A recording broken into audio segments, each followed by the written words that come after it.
Meu nome é Maria José Menezes, eu não sou da sua área, eu sou bióloga, eu trabalho nessa universidade com pesquisa. Mas eu sou uma das coordenadoras do Núcleo de Consciência Negra na USP. O Núcleo de Consciência Negra foi criado há 27 anos atrás, exatamente para pautar essa questão.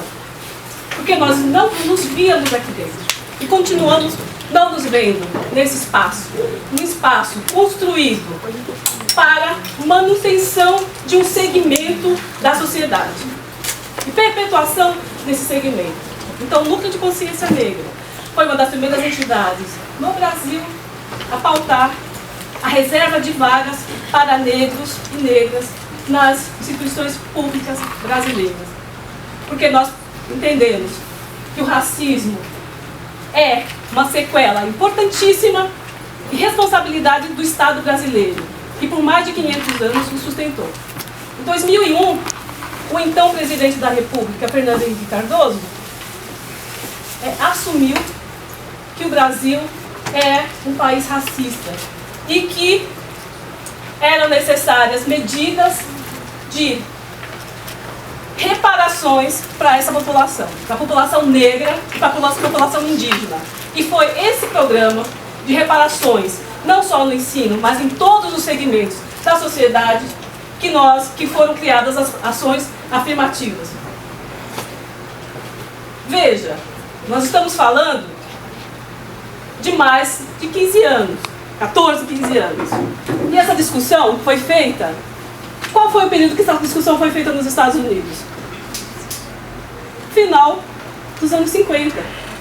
Então, as justificativas e o empenho enorme que a Universidade de São Paulo, com seus setores organizados, fazem para escamotear e para nos silenciar, é o mesmo discurso da elite branca, racista, americana do Sul. Sulistas, se vocês pegarem textos de sulistas americanos brancos e comparar com o discurso de alguns segmentos, de alguns professores e professoras dessa universidade, vocês vão ver muita semelhança no conteúdo. E uma semelhança vergonhosa, extremamente vergonhosa, o que demonstra o atraso nas discussões essenciais do Brasil, da sociedade brasileira. É uma vergonha, e as pessoas, e o que mais nos choca é que a universidade não se constrange com isso. Ela não se pensa Brasil. Eu fui para uma universidade no exterior, na região no hemisfério norte, e eu vi mais diversidade em sala de aula, inclusive de docentes, do que aqui.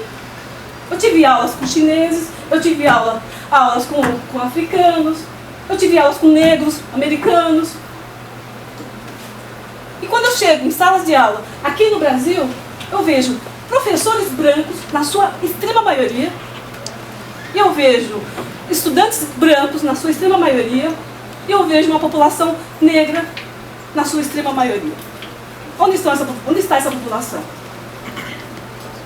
Essa universidade e as universidades brasileiras, elas têm que pensar o país. E elas têm que pensar e têm que agir, sim. E se eles falam que elas não têm responsabilidade sobre isso, isso é uma bobagem. A manutenção do racismo se dá em todos os espaços institucionais, inclusive esse. E esse é um dos motivos da nossa luta e das nossas intervenções. Bom, nós fazemos parte de uma frente chamada Frente Pro Cotas de São Paulo. Nós organizamos, nós preparamos um projeto-lei de iniciativa popular de cotas para as universidades estaduais paulistas. E é esse projeto que nós estamos defendendo, que nós estamos conversando com os estudantes para que esse projeto seja defendido no CO, que vai discutir acesso, que deve ser discutido, não sei se do dia 7 ou no dia 14 de abril. Então, o que eu estou fazendo aqui? Primeiro, apoiando esse movimento. Segundo, pedindo o apoio de vocês para o projeto da Frente Pro Cotas em São Paulo, que vocês conheçam o nosso projeto e para que vocês discutam esse projeto. O Emerson falou coisas impressionantes, belíssimas, coisas que não era para um aluno falar. coisas que deveriam estar na pauta, que deveriam estar na bibliografia de cada um dessa universidade. Não está. E a gente sabe muito bem porque não está. Então, esse momento é um momento importantíssimo. São Paulo está extremamente atrasado na questão de inclusão racial nas universidades. E o Estado de São Paulo é responsável, inclusive, pela região sudeste ser a região que menos inclusão faz no Brasil. É São Paulo que faz a grande diferença e que coloca esses indicadores para baixo. Comparar as salas de aula e o quadro de docência do Brasil, da USP. Com nenhum, não vejo país latino-americano em que os seus docentes saem para fazer sabático, para fazer pós-doutoramento, com bolsas de programas de inclusão, com bolsas, com cotas das universidades dos países centrais. Porque nós somos um país periférico. Os países centrais nos convidam, fazem programas específicos para os professores e para os pesquisadores latino-americanos. Então, cotas para quem?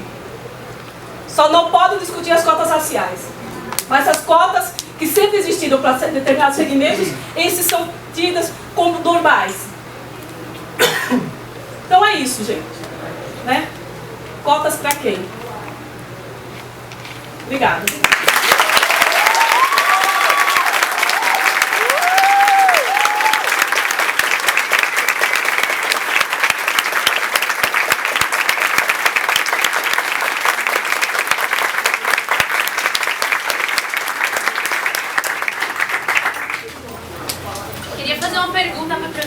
Perguntar se depois dessa aula o senhor ainda contra cotas raciais. Eu nunca me furtei a emitir, defender, argumentar a minha opinião contrária às cotas e, inclusive, até as últimas consequências, que no caso de um professor universitário é o voto aonde, nas instâncias em que ele tem voto. Todas as vezes que a questão se colocou e que eu estive presente, eu me manifestei absolutamente, claramente em relação a isso. Claramente contrário às cotas. Claramente contrário às cotas. Então, a minha posição é conhecida. A minha posição é conhecida. Mas o porquê? Por outro lado, em função desse princípio ao qual eu me atendo, do qual eu não vou abrir mão, eu não vou discutir, não vou argumentar, não vou dar explicações sobre a minha posição no momento e no lugar da minha aula. Professor, eu acho que seria importante, acho que eu tenho todo o direito de reservar o seu direito. Não deveria. Não deveria. Você tem todo o direito. Por uma questão de humanidade. De humanidade e cidadania, que eu falo de fora. Mas eu acho que o senhor deveria também reservar um espaço na sua consciência, um espaço na hora que o senhor deitar a cabeça no travesseiro, e principalmente um espaço na hora que o senhor for votar, que o senhor não é negro, o senhor não estudou em escola pública, salvo engano, o senhor estudou em escola pública? Desculpe. O senhor estudou em escola pública? Eu não vou externar minha vida privada para você como você fez aqui na frente. Perfeito. Mas então, por favor, não fale dela porque você não tem informação. Você não tem informação. Então, por favor, o senhor reserve um espaço para pensar que o senhor não é negro, que se você veio de escola pública, que se você veio de periferia, você deveria pensar em todos os esforços que você fez, que você não deveria ter feito para chegar onde o senhor chegou. Porque essa é uma universidade pública de acesso, que deveria ser de acesso a todos. E principalmente, se você não veio de escola pública, e se você não veio de periferia, que você deveria pensar seriamente que você não tem nenhum direito, a não ser o direito estruturalmente racista, feito pela Universidade de São Paulo, que dá voz para você votar a respeito de questões que tratam de nós.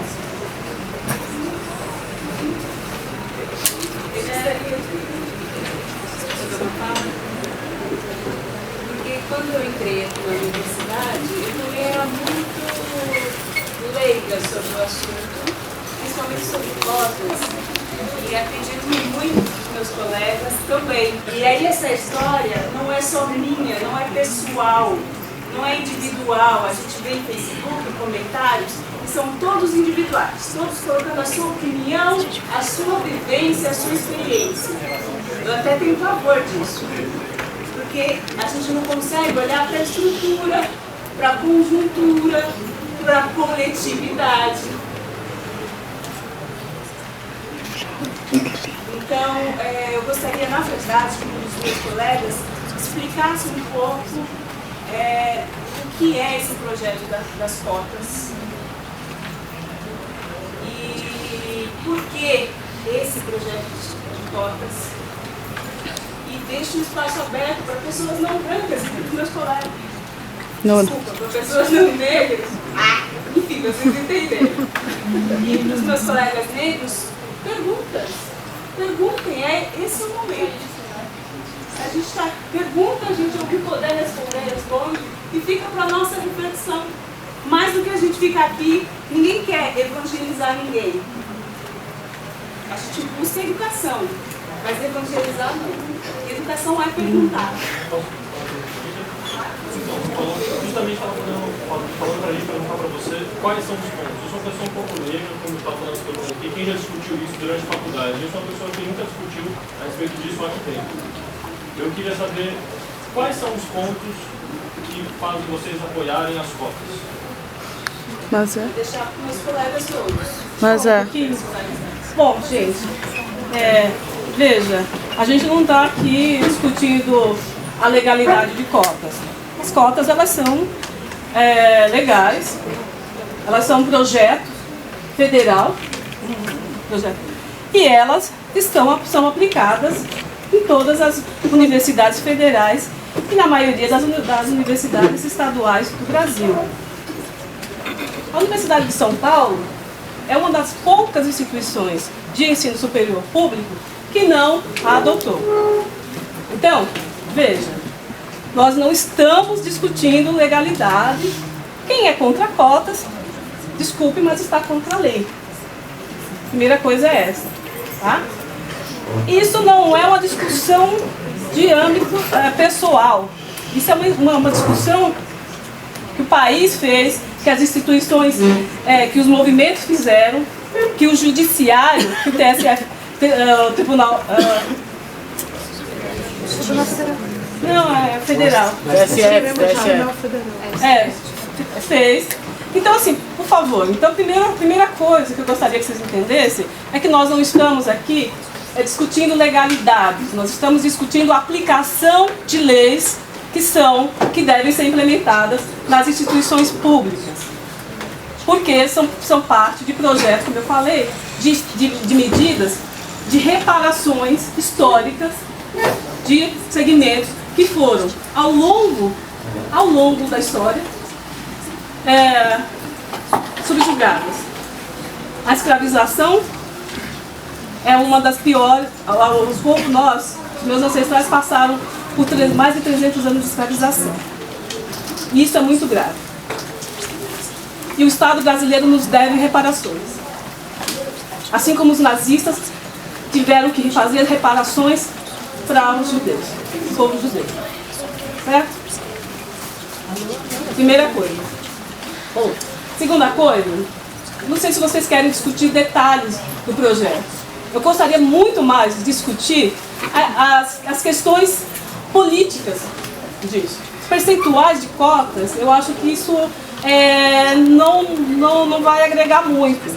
Mas eu penso que, mais que isso, é as pessoas entenderem a importância e a necessidade e a urgência dessas políticas serem implementadas. Veja, vocês estão numa sala de aula onde vocês não têm diversidade. Por que as universidades americanas, por que Harvard, ou por que várias instituições europeias, inclusive, fazem questão de ter diversidade em seus espaços?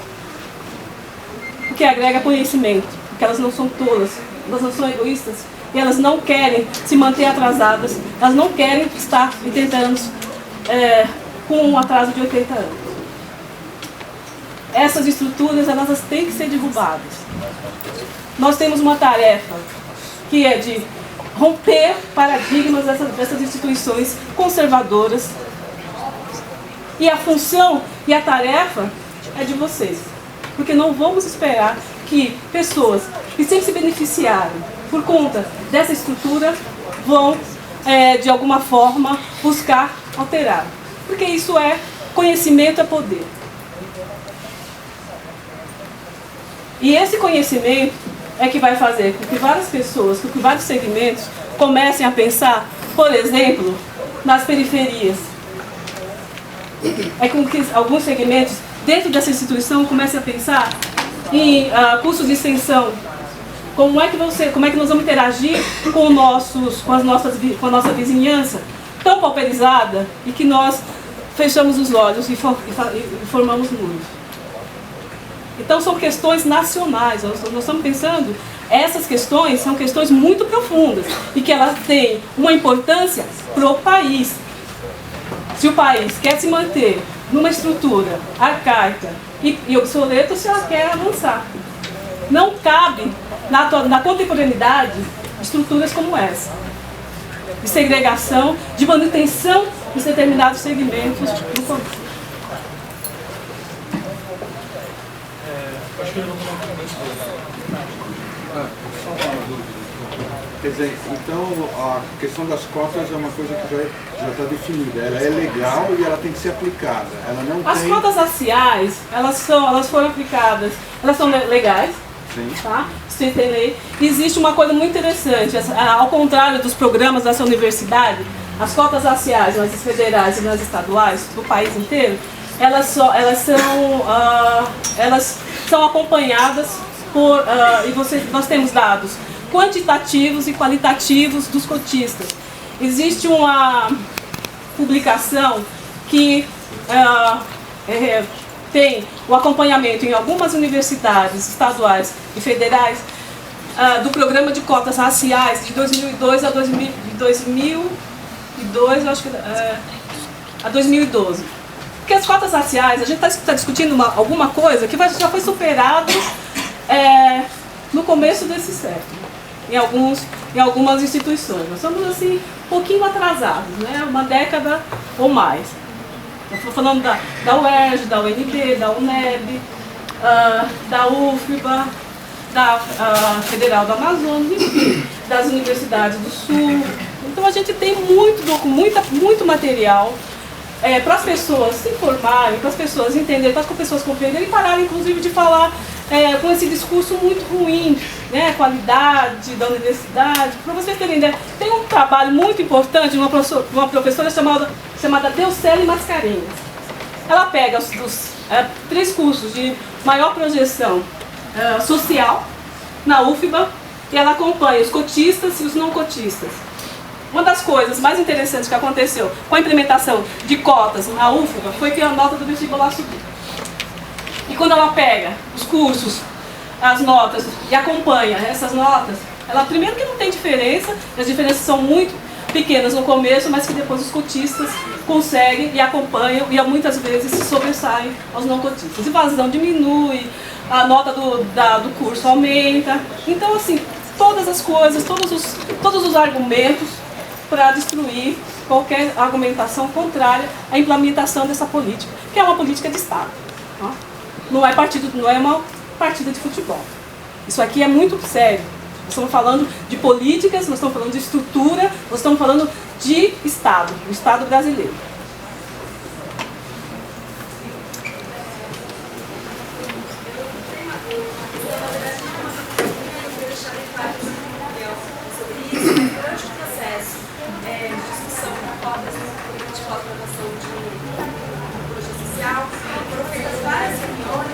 E algumas coisas surgiram e eu queria ouvir de vocês, e eu vou reforçar que não é minha opinião, né, bastante importante, mas eu ouvi uma frase de alguns docentes que é o seguinte, abre aspas, cotas prejudicam o negro com bom rendimento, fecha aspas. Eu queria que vocês respondessem. Bom, eu não tenho como responder uma frase dessa porque não tem nenhum fundamento. Não desprezando você, mas alguém que falou alguma coisa nesse sentido. Essas argumentações, veja, nós estamos num país racista, estruturalmente racista, e ainda que mantém o mito da democracia racial. Então as pessoas são racistas mas ninguém admite isso, e aí esse é o grande embate, esse é o grande problema que nós temos. Porque quando você encara o racismo, de fato, é mais fácil de combatê-lo. Então a dissimulação é o nosso pior inimigo. A questão de cotas raciais, ela já foi superada por publicações, por favor. A gente busquem conhecimento, busquem argumentos, inclusive para combater essas falácias, esses argumentos pueris, atrasados, e que no fundo, estão o quê? Qual que é o papel desse segmento? Manutenção de poder. Então a gente tem que, de fato, abalar essas estruturas, desqualificar, não desqualificar, mas rebater com conhecimento, com dados, com publicações qualitativas, quantitativas, e fazer essa discussão com os estudantes, com vários segmentos, com os professores, inclusive instrumentalizá-los dessas questões e avançar. Né? Acho que assim, um Estado, uma instituição que com um nível de atraso nessas questões está fadada a ter entrar no descompasso, né? No descompasso político, no descompasso de políticas em que o resto do país está discutindo ou está implementando e está se dando muito bem, obrigado, e esse país, e essa instituição ou essas instituições com políticas de 80 anos atrás. Isso não é cabível, não tem cabimento, e na contemporaneidade realmente a gente tem que combater isso. E aí a gente tem que fazer intervenções como essa,